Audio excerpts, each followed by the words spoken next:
escreveu,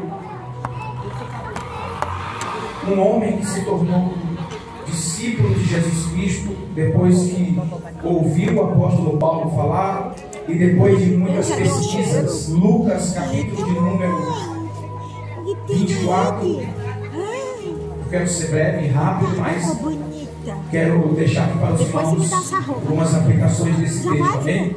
Lucas, capítulo de número 24, e a gente vamos ler o verso 13 por diante, amém?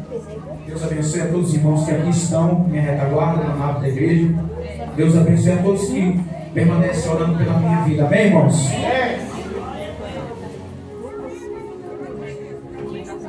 Os irmãos que acharam, digam amém.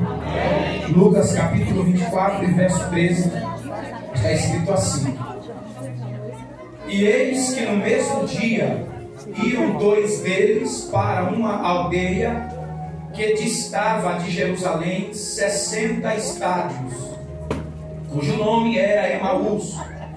E iam falando entre si de tudo aquilo que havia sucedido ou acontecido. E aconteceu que, indo eles falando entre si e fazendo perguntas um ao outro, o mesmo Jesus se aproximou e ia com eles. Eu vou repetir só essa vírgula. O mesmo Jesus se aproximou e ia com eles, mas os olhos deles estavam como que fechados para que o não conhecessem. Aí Jesus disse, e ele lhes disse: Que palavras são essas que caminhando trocais entre vós? E por que estás tão tristes? E respondeu, cujo nome era Cleopas, um deles, e disse-lhes: És tu só peregrino em Jerusalém e não sabe as coisas que nela têm sucedido nestes dias? E ele lhes perguntou: Quais? E eles lhes disseram: As que dizem respeito a Jesus, o Nazareno, que foi um profeta poderoso em obras e em palavras diante de Deus e de todo o povo. E como os principais dos sacerdotes e os nossos príncipes o entregaram à condenação de morte e o crucificaram. Aí o versículo 27 diz assim: E começando por Moisés e por todos os profetas, explicava-lhes o que dele estava escrito nas Escrituras. E o 32 diz: E disseram um para o outro: Porventura não ardia no nosso coração quando pelo caminho nos falava, quando nos abria as Escrituras? E os irmãos podem vos assentar.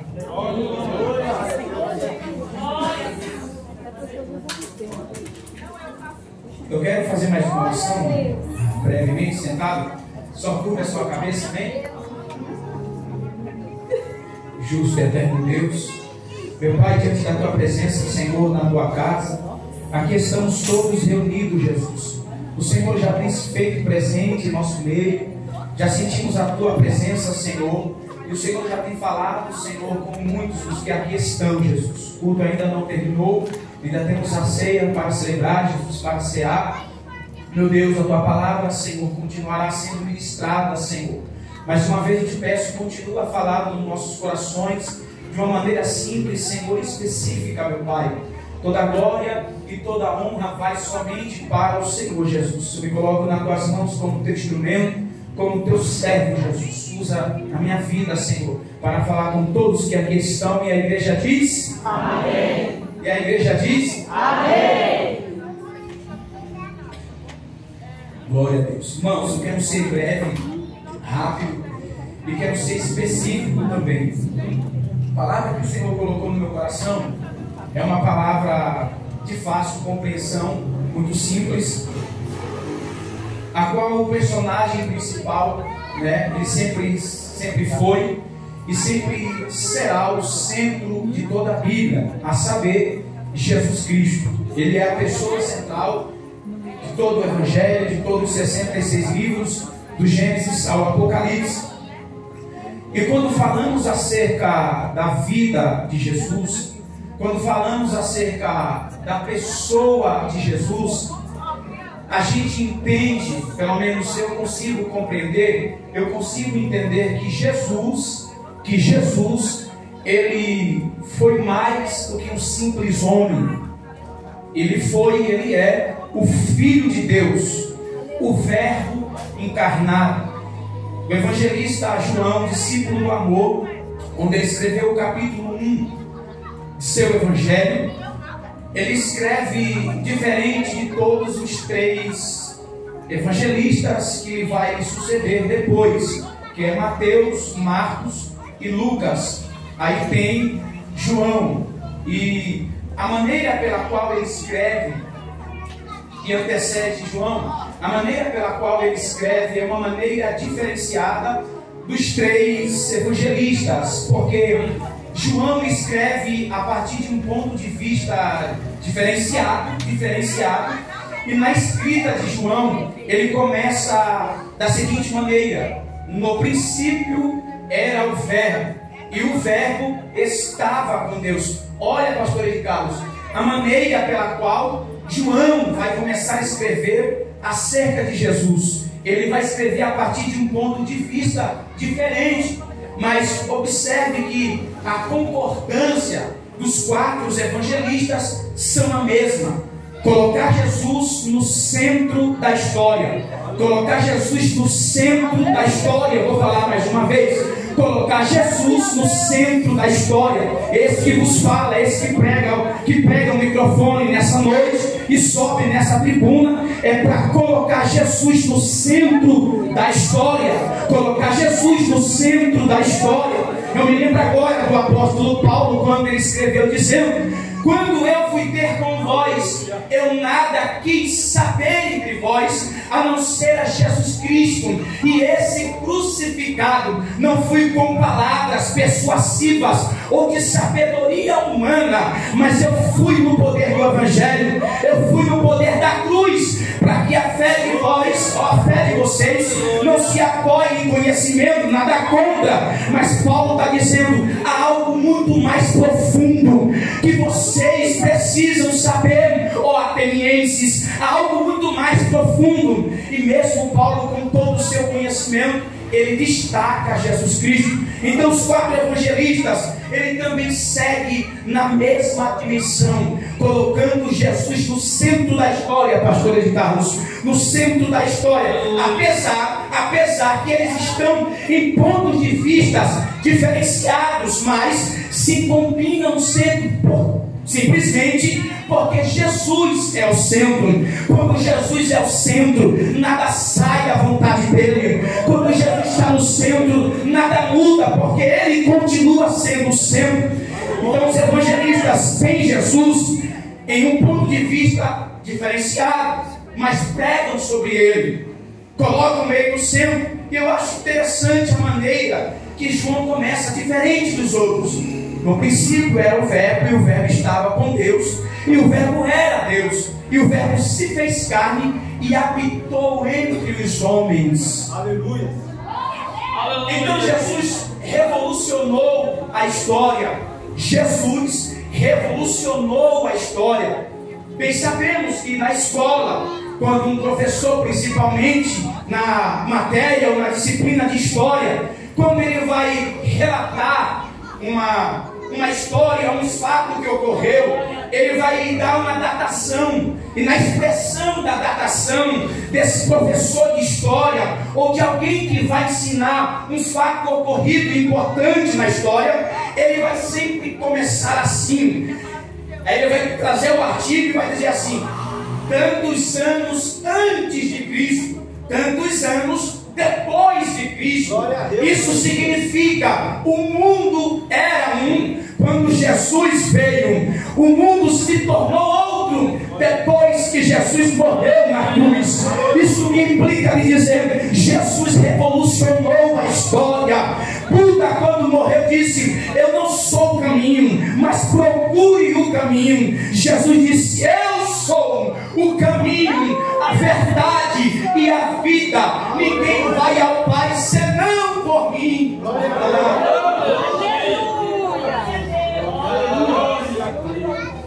Jesus mudou o nosso calendário.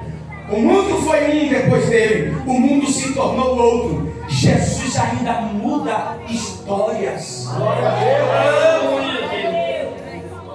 Então, quando eu olho para o capítulo 24 e vejo que também o fato que vai estar sendo ocorrido nesse capítulo, dizem que as mulheres foram no túmulo, domingo de manhã, bem de manhã foram ao túmulo, chegando no túmulo onde Jesus se encontrara, porque agora ele já estava ressuscitado, levando algumas especiarias. Quando chegaram lá, viram a porta ou a tampa do túmulo removida, ou a pedra do túmulo removida, e olhando para aquela cena, elas não encontram seu mestre ali, não encontram Jesus ali, elas ficam perplexas, ficam tristes, cabisbaixas. E de repente, na tristeza delas, aparecem alguns varões, alguns anjos ou dois. Quando aparecem, eles perguntam para elas: por que procurais aquele que vive entre os mortos? Por que procurais aquele que vive entre os mortos? Ele não está mais aqui. Elas saíram correndo e foram falar para os outros discípulos, foram contar tudo o que aconteceu para o discípulo de Jesus Cristo. Então Pedro saiu correndo com toda a convicção, pastora de Carlos. Pedro saiu correndo: eu quero saber, eu quero ver se de fato Jesus ressuscitou. Quando ele chega lá, ele vê alguns lençóis bagunçados, e um lenço à parte. Esse lenço à parte era uma tradição judaica, que eu já falei em outra hora aqui, que significava que quando o Senhor gostava da comida, da recepção, ele dobrava o lenço, e no dobrar do lenço ele está dizendo: eu voltarei, porque eu gostei da recepção, eu não terminei ainda, eu voltarei. Pedro entra, quando ele entra, ele vê o lenço dobrado. É como se Jesus estivesse falando: olha, eu vou voltar, Pedro, eu vou ressuscitar. É um sinal para você. Aquele sinal queima o coração de Pedro, porque Pedro queria uma oportunidade para se redimir diante de Jesus Cristo. E daí a história continua. Aleluia! A história que continua agora é uma história triste. Toda Jerusalém está triste. A única notícia que corre pelas ruas é que um homem chamado Jesus Nazareno, um homem, um profeta poderoso em obras e em palavras, e que Deus foi com ele. Era a notícia que percorria nas ruas de Jerusalém. E aí o versículo 13 diz assim: naquele mesmo dia, o mesmo dia da ressurreição, pastor de Carlos, naquele mesmo dia, dois dos discípulos de Jesus iam para uma aldeia que distava 11 quilômetros de Jerusalém. Aleluia. Estavam saindo de Jerusalém. Eles vão andar dispersos. Por que eles vão andar dispersos? Eles são discípulos de Jesus, mas agora eles não querem saber mais, estão tristes, estão cabisbaixos, porque a única esperança deles está morta, ou está morta. E eles vão se indagando entre si, e o teor da pergunta, a temática do diálogo entre os dois discípulos, um vai se perguntando: rapaz, você viu o que aconteceu? Mas ele não era profeta. Isso é os dois se indagando, pastor de Carlos. Preste atenção, irmão. Os dois discípulos de Jesus estão tristes porque Jesus está morto no pensamento deles.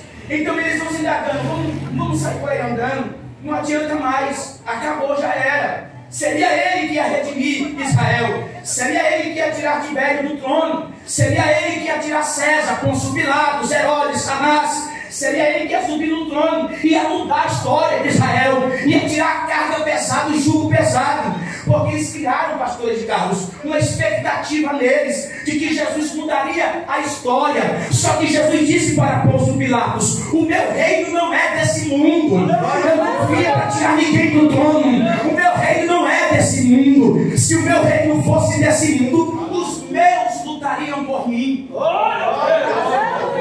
Então os dois discípulos, eles criaram uma expectativa de que Jesus mudaria a história.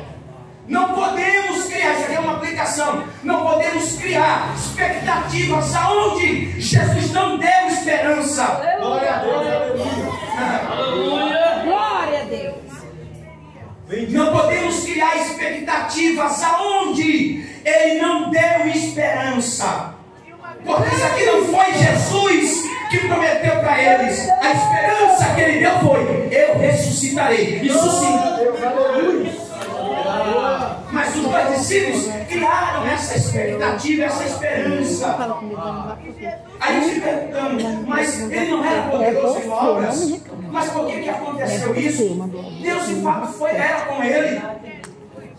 Ele era profeta, poderoso em obras e em palavras. Em obras e em palavras, ou em palavras e em obras.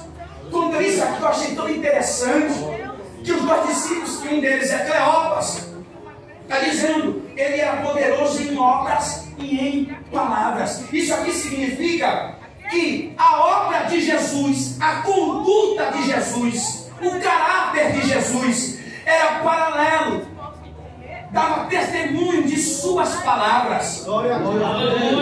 Jesus falava e o seu comportamento ajudava. De fato, ele é um profeta, não só nas palavras, mas olha o comportamento dele, poderoso em obras e em palavras. Eram os dois discípulos que caminhavam com Jesus, eram discípulos de Jesus, iam se dando entre si. Eles iam tristes pelo meio do caminho. Eles iam tristes pelo meio do caminho. Escuta isso. Eles são discípulos de Jesus. Eles não eram descrentes. Eles não faziam parte dos discípulos de longe. Eles faziam parte do grupo de discípulos que andava junto com Jesus. Eles entendem o que está falando. Eles sabem o que está falando. Eles caminharam com Jesus. Preste atenção nisso aqui, irmão, para você entender. Eles caminharam com Jesus. Eles eram o que de Jesus, irmãos? Mais alto, o que, irmãos? Então quer dizer que pelo fato de eu ser discípulo de Jesus, pelo fato de eu andar com Jesus, então quer dizer que eu não posso sofrer, não posso ficar triste. Não é porque eu sou discípulo de Jesus que eu não posso sofrer. Não é porque eu sou discípulo de Jesus que eu não posso me entristecer. É justamente por ser discípulo dele que eu vou me entristecer. É justamente por ser discípulo dele que eu vou sofrer. Aleluia. Eram discípulos de Jesus. Eram crentes. E se entristeceram. Se entristeceram mesmo sendo discípulos. Porque o fato, isso aqui é racional, eu estou conversando com vocês. Porque o fato de eu andar com Jesus não significa que eu não vou sofrer. Pelo contrário, é aí que eu sofrerei. Aleluia! Mas eles criaram essa expectativa de que Jesus iria remir Israel, iriam mudar a história mesmo tristes. Aí no meio do caminho aparece um peregrino na visão deles. Vem Jesus. Jesus se aproxima deles, pastor de Carlos. Quando Jesus se aproxima deles, eles não percebem que é Jesus. Jesus está caminhando com eles no caminho de Emaús e eles não percebem que é Jesus. Jesus está caminhando com eles e eles não percebem que é Jesus. Aleluia! Sabe o que é isso, pastor de Carlos? Eles perderam ou não têm a percepção, a sensibilidade. Por quê? Porque estavam presos no passado. Já era domingo de manhã, ressuscitou Jesus, as escrituras falavam dele. Só que os dois discípulos estão presos no passado. E o fato de eu estar preso no passado paralisa o meu presente. Eles estão pensando, mas ele morreu. seria ele era poderoso. E Jesus está dizendo: rapaz, eu estou do seu lado e você não percebe que sou eu. O texto diz: e os olhos deles estavam como que fechados, para não perceber que era Jesus. Quantas pessoas que é discípulo de Jesus caminha com ele e não percebe quando é ele que fala.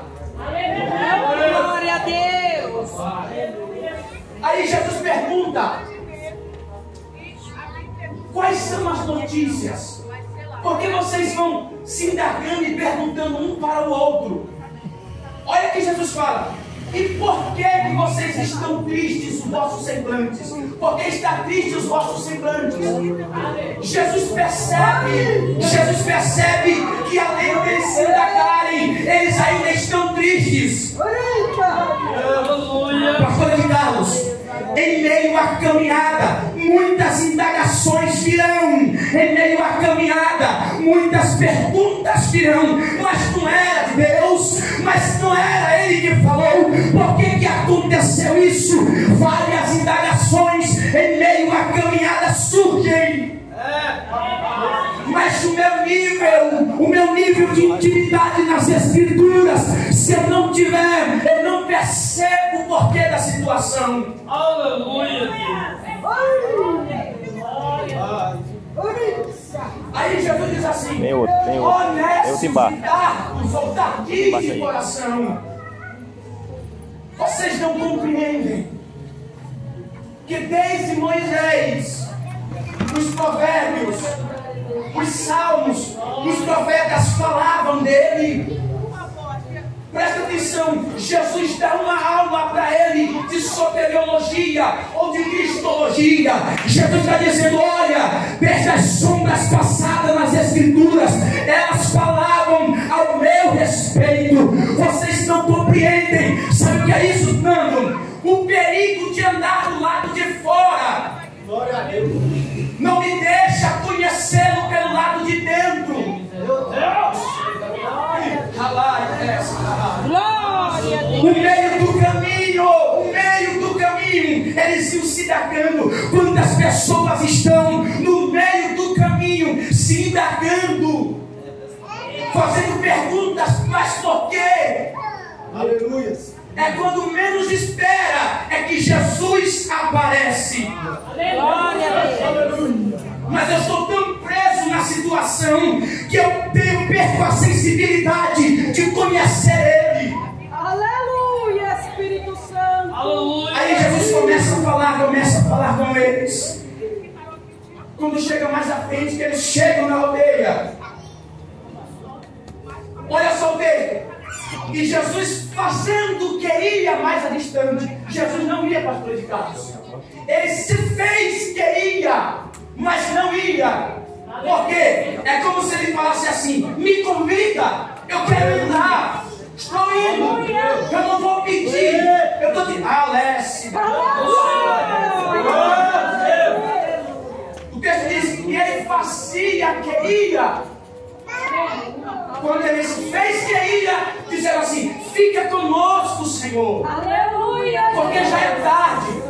Enquanto você não convida ele não vai arrombar a porta, ele não vai explorar. Ele está dizendo: me convida, deixa eu entrar para o lado de dentro. Nós estamos no meio do caminho, mas eu quero entrar para o lado de dentro. Me convida. Me convida que eu quero entrar. Isso aqui é simples, eu estou só conversando, entendeu? Agora eu termino, para a gente celebrar a ceia. Jesus entra. Quando Jesus entra para o lado de dentro, Jesus sai do lado de fora e entra para o lado de dentro. Quando Jesus entra para o lado de dentro, a história muda. Vai ali. Sabe por quê? Do lado de fora eu conheço Ele, mas do lado de dentro eu experimento Ele. Sai do lado de fora, vem para o lado de dentro. Escuta, pastor de Carlos, os discípulos tinham uma cabeça, uma massa cefálica, um cérebro extraordinário, conheciam as Escrituras, conheciam Jesus, poderiam ser PhD, poderiam conhecer a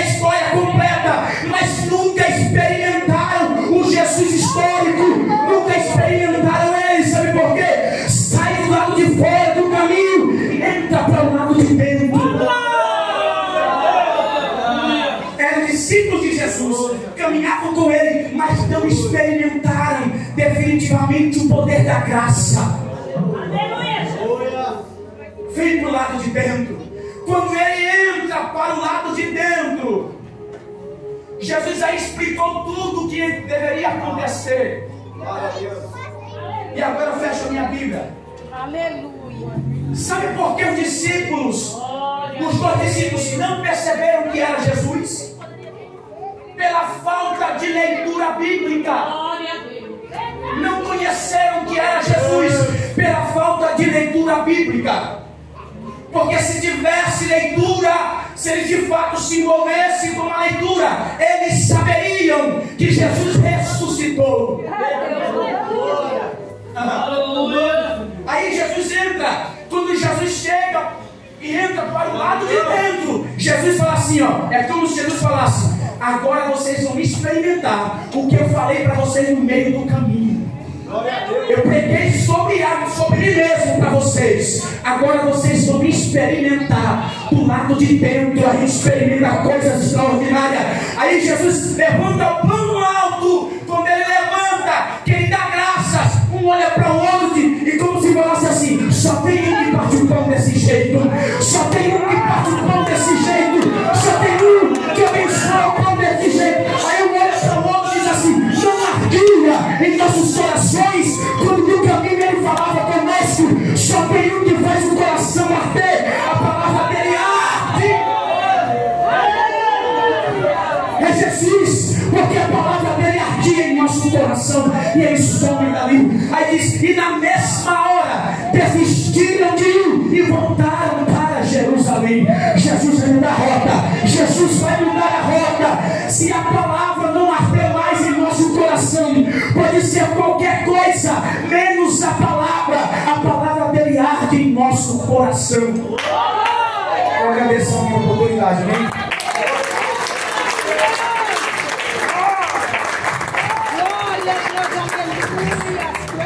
Glória a Deus. Quantos gostaram dessa palavra de glória a Deus? Louvado seja Deus. Nós vamos descer, amém, irmãos, para lavar as mãos. Os obreiros estão na frente aqui, amém? Se tiver na nave, pastor, Porque ela está chorando.